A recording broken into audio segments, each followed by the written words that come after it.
What's going on, everybody? Welcome to Reset Relationships. I'm Alex. Make sure you like and subscribe. And today we're going to talk about how there is no such thing as settling. Okay?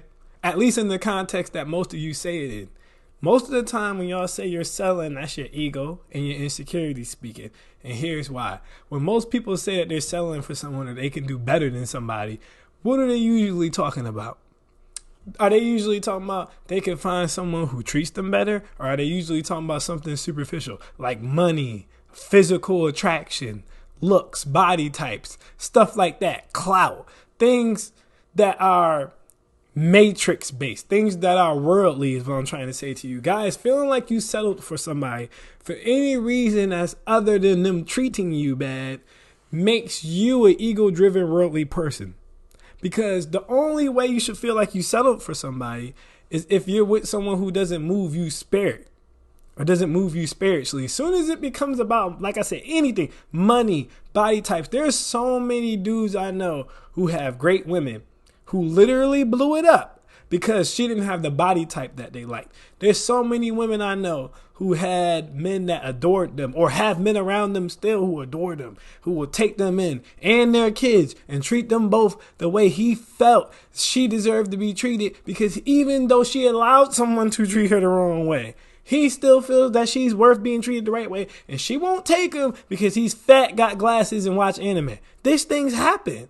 Like, we've seen the Donald Glovers of the world and numerous other black men talk about how hard it can be being a nerd and getting women. We've seen the entrepreneurs in cars and the jokers or better bachelors and numerous other white men talk about how it can be hard when you're not a trust fund baby. We've seen men in general talk about how hard it can be to just get by, for example, not having money. We've seen women. We just put a video up not that long ago about getting their bodies done and feeling like they need to look a certain way or they can't get a man, but no one feels like they need to act a certain way.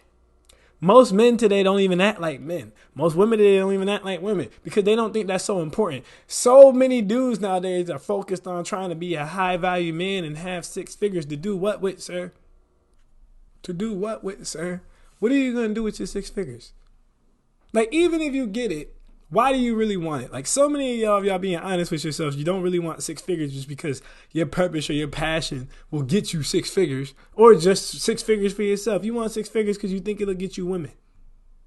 And that's not going to get you quality women. And if you think going out and getting your body done is going to get you quality men, you're mistaken. That's going to get you more men who want to sleep with you. You'll get that. And if you go out and get yourself more money as a man, you'll get more women who want your money.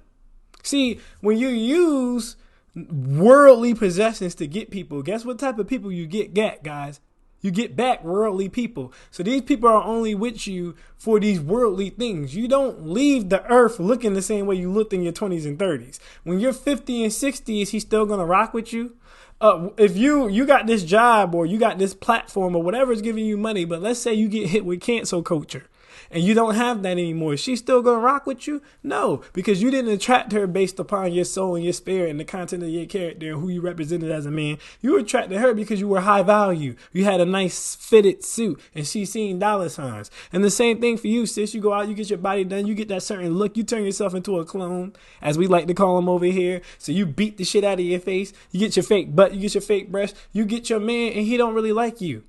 He like this vision of you, and guess what? You done made yourself look like every other girl. So when you get cheated on with the next girl who went to Dr. Miami just like you did, how mad could you really be? Guys, the only true way for a relationship to last and to work is to have a connection. Just like how you don't pick your friends, you don't pick who you love, guys. I repeat, you don't really pick that. Like, that's ordained for you on a spiritual level. Okay, you don't really pick that. So what happens is, and why a lot of y'all have so much relationship traumas, because y'all get caught up so much in looks, which I don't even know why this generation of women, and I said this before, get so caught up in looks, because as a woman, that's the last thing you should be worried about, because that has absolutely nothing to do with securing you or your baby's future. But that's neither here nor there, okay? You're getting caught up on wanting someone who has a certain amount of look, or he has a certain following, or he pop in a certain way, and you're not focused on, can this man be a good dad? Can he teach me anything? Do I have fun when I'm around him? Do I enjoy his presence? Same thing with you guys. Y'all go and watch all these videos, how to attract women, how to keep her acting right, how to make sure she doesn't cheat. Guys, there's one surefire way to make sure your woman doesn't cheat, and that's just by being a dope individual. Because that's the only thing she can't get from somewhere else. If you got a nice body, there's other men who got a nice body, yo. And there's someone out there who has a body nicer than yours. If you got a big pipe, somebody's pipe's bigger than yours, bruh. Like, you can't get by with that. You attractive, you look good, somebody look better than you. But there's only one you. That's the only thing that can't be replicated, guys. And it's the same thing, ladies. You can go, TLC told y'all this years ago. You can fix, your nails, your hair. You can do whatever you got to do. Get your surgery, get your makeup on. But then you just look like a clone. You look like every other girl. Guess what happens to every other girl? They get hit and tossed to the side. They end up baby mamas or something like that. You want to be unique. You want to find a man that's for you. Start looking inside. Who makes you happy? Who makes your spirit move? Now, I'm not telling y'all to date nobody ugly, because I know somebody going to come in the comments and say, you trying to say I shouldn't care about looks at all. No, but I'm trying to say you should get someone who moves you besides just in your pants. That's what I'm trying to say to y'all. You need to get someone who moves your spirit too, and they're out there, trust me. The universe did not ordain you with someone that you're not attracted to. That's not what happened. They're out there, but you have to be patient enough to find both. And understand there's a difference between a soulmate and a twin flame. And I'm saying that to say you might run into a person who they do move your spirit and they do got what you're looking for physically. They might not have everything, but they have enough. But it still doesn't work out. That don't mean that you give up on everything. You give up on relationships. You go into the Men Are Trash Club or you go into the Red Pill Club. That just means that was a soulmate. You were just supposed to experience them for a certain amount of time. You probably learned something from them. If it ended well, you probably know what that is. If it didn't, you might feel like you didn't learn anything. But trust me, every failed relationship is a lesson, guy. But you get a lot less trauma. Like, a lot of people ask me all the time, how come you don't really have any bad blood with any of the people you used to deal with? And I'm like, it's because I only deal with people who I mess with a level, like, as a person. I mess with what they represent as a woman. It's not just about how they look physically. You know what I'm saying? And a lot of y'all, as men and women, y'all need to start doing the same thing. Like I said, I know a lot of dudes, they have great women, and because she don't have the look, they going out looking for the look. They don't even care the woman who has the look is a B. I know dudes who rather be with a woman who fought them than a woman who, you know what I'm saying, didn't. I know girls who rather be with the dude who stomp her out every day than the dude who literally been texting her for 5 years begging to take her out. It's because of the status. He the hot guy on the block. This dude isn't.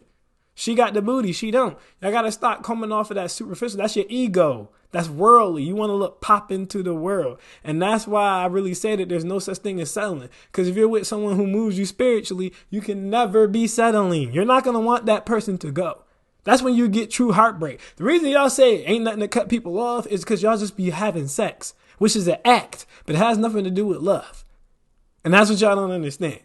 You know what I'm saying? So there's no such thing as settling. If somebody moves you, don't make somebody feel like that because the man who moves you don't got the most money in the world that you're settling because you're not. And vice versa. If the woman who moves you don't got the best body, don't feel like you're settling because you're not. And that's what I want y'all to understand. I'm Alex and I'm out. Peace.